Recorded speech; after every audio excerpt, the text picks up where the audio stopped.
रूस के पड़ोस में नाटो की परमाणु ड्रिल।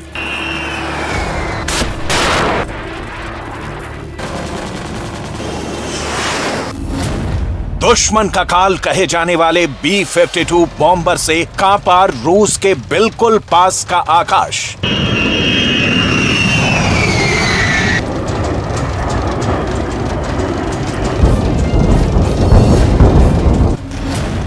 क्या यूक्रेन वॉर अब डायरेक्ट नाटो वर्सेस रूस होगी?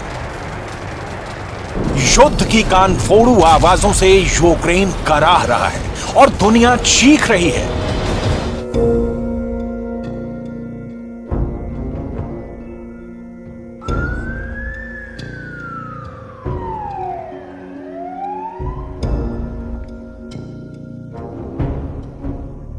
कीव परमाणु विनाश के खौफ से कांप रहा है। बाइडेन की फौज रूस को जवाब देने की तैयारी कर रही है, क्योंकि यूक्रेन जंग में जो साफ हो चुका है वो ये कि नाटो बहुत दिनों तक यूक्रेन युद्ध में जमीन पर उतरने से खुद को नहीं रोक पाएगा, क्योंकि हथियार और डॉलर की मदद के अलावा ज़ेलेंस्की को सेना भी चाहिए। लिहाजा नाटो की वॉर एक्सरसाइज चल रही है।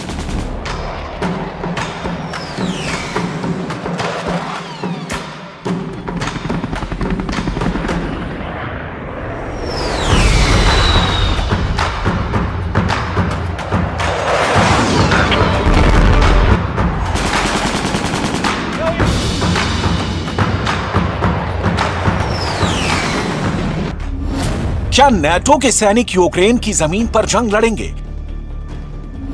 क्या नाटो अब डायरेक्ट युद्ध में उतरने वाला है? क्या नाटो के पास पुतिन की परमाणु वाली धमकी के बाद अब कोई विकल्प नहीं बचा?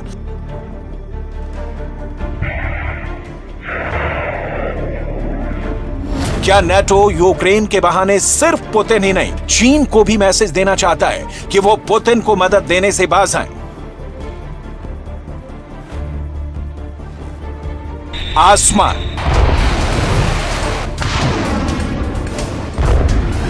जमीन,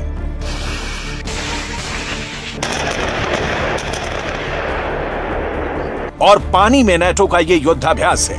नाम है स्टेडफास्ट नून। नाटो को इस वॉर एक्सरसाइज की जरूरत क्यों पड़ गई, इसकी डिटेल आगे बताएंगे। पहले इस मिलिट्री ड्रिल की डिटेल जान लीजिए। दुनिया का काल समझे जाने वाले B-52 बॉम्बर को भी इस ड्रिल का हिस्सा बनाया गया है। हिरोशिमा और नागासाकी पर परमाणु हमले के लिए भी इसी सीरीज के बॉम्बर B-29 का इस्तेमाल किया गया था। इन परमाणु हमलों की वजह से आज भी हिरोशिमा और नागासाकी में कई तरह की बीमारियां फैलती रहती हैं।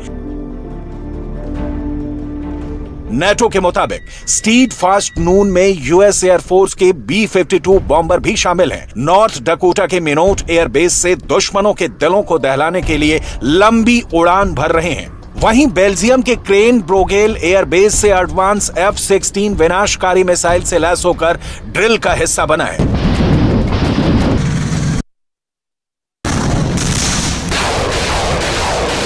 कहने को तो ये सालाना वॉर ड्रिल है, लेकिन नाटो की ड्रिल की टाइमिंग और शामिल होने वाले देशों की संख्या, एयरक्राफ्ट और हथियारों का जखीरा गवाही दे रहे हैं कि ये सिर्फ वॉर एक्सरसाइज तो नहीं है। इस सालाना परमाणु अभ्यास में 14 सदस्य राज्य और 60 विमान हिस्सा ले रहे हैं, जो बेल्जियम, उत्तरी सागर और ब्रिटेन के हवाई क्षेत्र को दहला रहे हैं। नाटो के इस परमाणु एक्सरसाइज के साथ जरा याद कीजिए अमेरिका के प्रेसिडेंट जो बाइडेन का पुतिन को परमाणु पर जवाब देने वाला बयान। No matter what else is happening in the world, the United States is ready to pursue critical arms control measures. A nuclear war cannot be won and must never be fought. ये NATO है जिसके दम पर president Zelensky Kyiv में बैठे अब भी महफूज हैं। ये नाटो है जिसकी ताकत को चैलेंज करने का मतलब है तीसरा विश्व युद्ध। ये नाटो है जो संयुक्त राष्ट्र संघ में अपनी शक्ति रखता है। ये नाटो है यूक्रेन तक इसके फैलाव की आशंका का ही नतीजा है। यूक्रेन झुलस रहा है, पुतिन की नींद उड़ी हुई है और दुनिया की सांसें थमी है कि ये खून खराबा कब बंद होगा। इस बीच नेटो का प्रचंड युद्ध छेड़ने की आशंका वाला ये परमाणु ड्रिल, नेटो की ये ड्रिल तब हो रही है जब रूस परमाणु एक्सरसाइज कर रहा है। रूस के इस परमाणु ड्रिल का नाम है ग्रोम। ये रूस का सालाना परमाणु एक्सरसाइज है, लेकिन इस एक्सरसाइज की टाइमिंग को पुतिन के परमाणु धमकी वाले बयान के साथ जोड़कर देखेंगे तो पता चलेगा कि दुनिया परमाणु युद्ध के दरवाजे की कुंडी खड़का रही है। दरवाजा खोला तो धमाका होगा, वो मानवता का संहार करने वाला होगा। रूस अपने परमाणु सक्षम बम वर्षकों, पनडुब्बियों और मिसाइलों का परीक्षण कर नेटो के सामने पूरे दमखम के साथ पेश है। पुतिन इस वक्त दुनिया के वो नेता हैं जिनके सामने यूक्रेन अब सिर्फ एक जंग नहीं, पुतिन की प्रतिष्ठा का सवाल है, जिसमें हार यूक्रेन की जीत कम, अमेरिका की जीत ज्यादा होगी। नाटो विजयी होगा। पुतिन अपने प्राण पखेरु ओढ़ने तक ऐसा ख्वाब में होते नहीं देख सकते। और जो यूक्रेन में रूस की सेना की हालत है, वो कहती है कि बम की चाहे कितनी बारिश करो, कीव झुकेगा नहीं। इस हालात में पुतिन के परमाणु का विकल्प खुला है और यही डर पूरी दुनिया को मथ रहा है। सवाल है कि नेटो क्यों यूक्रेन की जंग को अपनी मान जंग में कूदना चाहता है। नेटो क्यों रूस पर परमाणु बम गिराने की प्लानिंग बनाए बैठा है। नेटो को आखिर ज़ेलेंस्की को जिताने से क्या हासिल होगा। इन सारे सवालों का जवाब समझने के लिए आपको सैन्य संगठन नेटो की भूत, वर्तमान और भविष्य की उम्मीदों को डिटेल में जानना होगा, क्योंकि नेटो बनाम रूस में न्यूक्लियर जंग छिड़ा तो आधी दुनिया का नाश सिर्फ 2 मिनट में हो जाएगा। नेटो के सांगठनिक ढांचे को समझने से पहले आपको नेटो और रूस की परमाणु शक्ति के बारे में जान लेना चाहिए। संयुक्त राष्ट्र की एक रिपोर्ट की माने तो दुनिया के 7 देशों के पास कुल 12,700 न्यूक्लियर वॉरहेड्स मौजूद हैं। इनमें से 2 देशों अमेरिका और रूस 90% से अधिक परमाणु बम अपने पास रखते हैं। अगर अमेरिका के साथ नेटो के सभी देशों को मिला दें तो ये संख्या 5,943 बनती है, जो पूरी दुनिया को कई बार तबाह करने के लिए पर्याप्त है। रक्षा विशेषज्ञों का मानना है कि नेटो न्यूक्लियर युद्ध की स्थिति में संभावित रूप से 1 या अधिक टैक्टिकल या युद्ध क्षेत्र परमाणु बम तैनात कर सकता है। टैक्टिकल परमाणु छोटे हथियार होते हैं जिनमें 0.3 किलोटन से लेकर 100 किलोटन की विस्फोटक शक्ति होती है। 1945 में अमेरिका ने जापान के हिरोशिमा पर जो परमाणु बम गिराया वो महज 15 किलोटन का था। ऐसे में अगर नेटो हिरोशिमा परमाणु हमले के मुकाबले 6 गुना अधिक ताकतवर परमाणु हमला करेगा तो एक झटके में रूस की एक बड़ी आबादी तबाह हो सकती है। टैक्टिकल वेपन की जगह स्ट्रेटेजिक न्यूक्लियर वेपन अधिक विनाशकारी साबित हो सकता है, जिसका प्रभाव पूरी दुनिया पर पड़ना तय है। हालांकि यूक्रेन युद्ध में नेटो के स्ट्रेटेजिक परमाणु हमला करने की संभावना ना के बराबर ही है, लेकिन युद्ध में हालात कभी भी बदल जाते हैं। नेटो की वॉर ड्रिल रूस की सीमा से सिर्फ 650 मील दूर हो रही है। उस रूस के पास जिसके पास दुनिया में सबसे ज्यादा परमाणु बम है, जिसके पास फादर ऑफ ऑल बम है। अगर नेटो के सभी देशों के परमाणु हथियारों को मिला लिया जाए तो भी वो रूस की बराबरी नहीं कर सकते हैं। ऐसे में रूस अपने शक्तिशाली टुपोलेव Tu-160 का इस्तेमाल कर नेटो के सभी देशों का वजूद मिटा सकता है।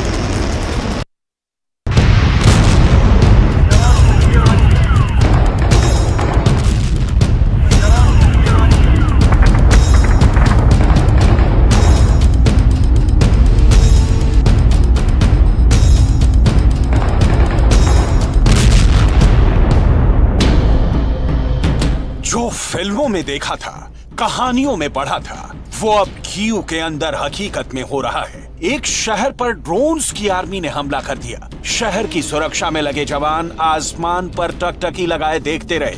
उनकी बंदूकों से गोलियां निकलने का इंतजार करती नहीं, लेकिन ड्रोन सुरक्षा बलों को चकमा देते हुए इमारतों पर हमला करने में सफल हो गए और जबरदस्त तबाही हुई।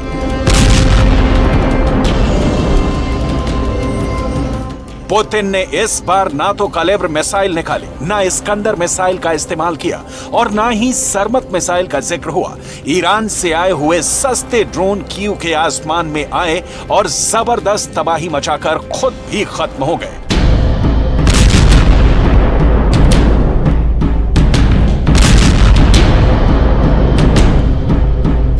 कीव पर एयर डिफेंस रूस के इस ड्रोन आर्मी के सामने नस्तो नाबूद हो गया। हालात ये हो गए कि शहर में ये चर्चा शुरू हो गई कि ज़ेलेंस्की हिफाजत से हैं कि नहीं।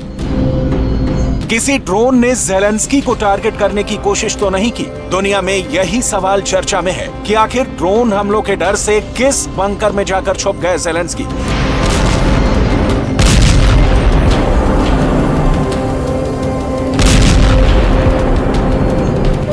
आखिर कीव पर हफ्ते में दूसरी बार पुतिन ने इतना बड़ा अटैक क्यों किया?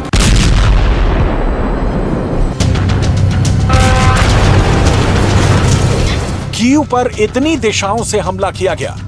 क्या बेलारूस से भी ड्रोन ने कीव को टारगेट किया?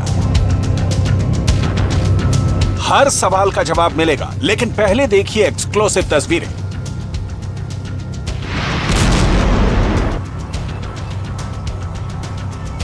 कैसे कीव को ड्रोन ने जला दिया। कीव की गली गली में दहशत फैल गई। कीव में जब लोग सोने की तैयारी कर रहे थे, तभी रात 9:30 बजे से ड्रोन हमले शुरू हो गए। हर ड्रोन के धमाके के साथ कीव में दहशत बढ़ती गई। रात के अंधेरे में ड्रोन के धमाकों से निकली आग ने लोगों को चौंका दिया। और जब लोगों की नींद खुली और होश आया तो चारों तरफ ड्रोन से बचने की कवायद शुरू हो गई। अपनी जान बचाने के लिए लोग इधर उधर भागने लगे और ड्रोन कीव की सड़कों पर फटने लगे।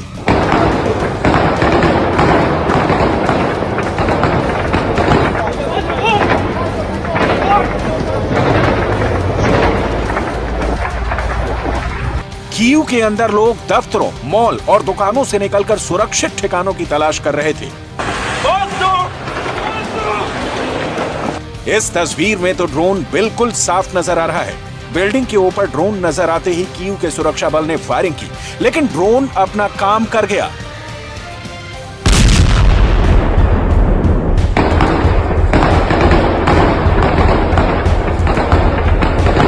कीव के अंदर कुछ लोगों ने दावा किया कि उन्होंने पिस्टल और मशीन गन से फायर करके ड्रोन्स को मार गिराया है। इनके हाथों में ड्रोन के टुकड़े मौजूद थे।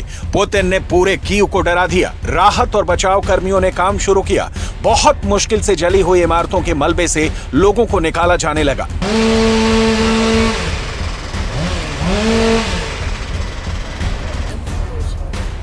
Не почуваюсь. У мене двоє дітей, і зранок у нас розпочався сьогодні дуже гучно, бо там, де ми живемо, якраз неподалік ЖД вокзалу, там було сьогодні дуже гучно. Але після відбій, да, треба їхати на роботу. Ось приїхала на роботу, але знов тривога. Тому біля десь укриття, але на повітрі. Так, це неправильно, але маємо бути. Ну а що, розбирає тільки злість, тому що надходять ж новини, да, кожну хвилину. І зараз ми розуміємо, що дістали з-під завалів. Сімейна пара, чоловік, жінка, вона вагітна, 6-й місяць, я мати. Що мене може переповнювати? Лють мене може переповнювати, більше нічого. Лють і просто ненависть до... इसी तरह माइकोलाइव में भी पुतिन की आर्मी ने ड्रोन लॉन्च कर दिए। ये खतरनाक तस्वीरें देखिए। ओडेसा भी ड्रोन हमले की जद में आ गया।